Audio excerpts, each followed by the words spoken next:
Your Excellency, the Chairman of Council and President of the Federal Republic of Nigeria, President Bola Ahmed Tinubu, GCFR.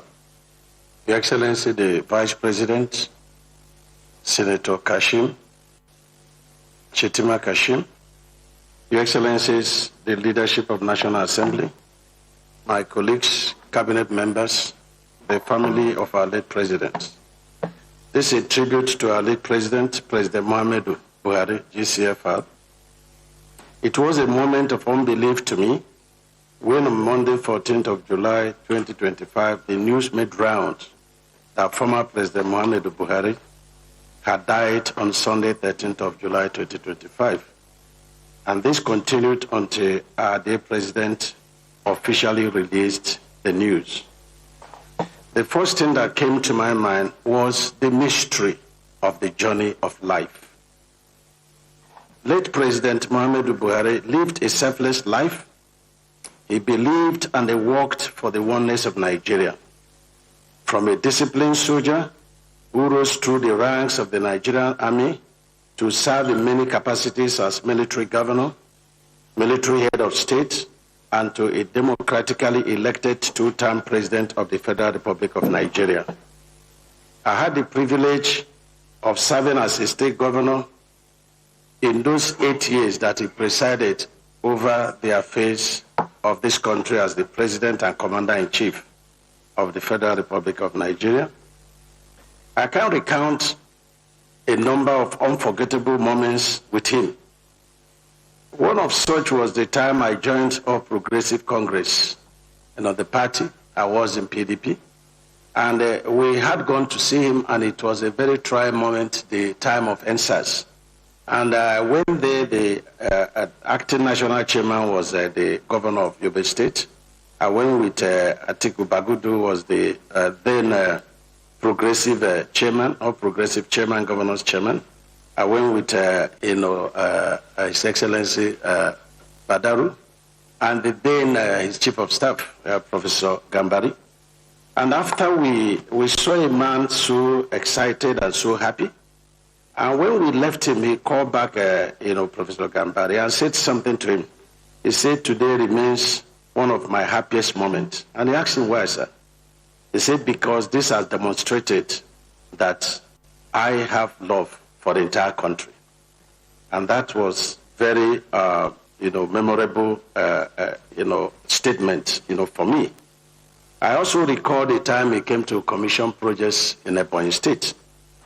Very disciplined man, and he came by 10 a.m. And he started commission projects, and I recall that for the first time he commissioned a project at night, and that's the light tunnel that we built and named after him. And when by 10 p.m. he was going back to his room to sleep, he said something to me. Many people did not know that he was a very humorous person. And he said to me, "Governor, you know how to punish people." I said, "Mr. President, you signed for this." And he laughed, and he went to his room. I recall a man that so loved, my state and my person, that when we built the airport, the international airport, we named it after him. And he called me and he said, "Thank you very much, but I would rather want you to allow his friend, who was his running mate one time, Senator Chubo Kadibu." He said, "Would you mind if I name the airport after him?" I said, "As you wish." And he did that. And I requested for the federal government to take over the airport. And he approved that. Not only that he approved that here in FEC, and I think Barrister Kaimo will bear witness, he also approved that our state be refunded the amount we use in building that airport. Some FEC members argued that I didn't request for refund, but he overruled them. That's the depth of his love for my state and for my person.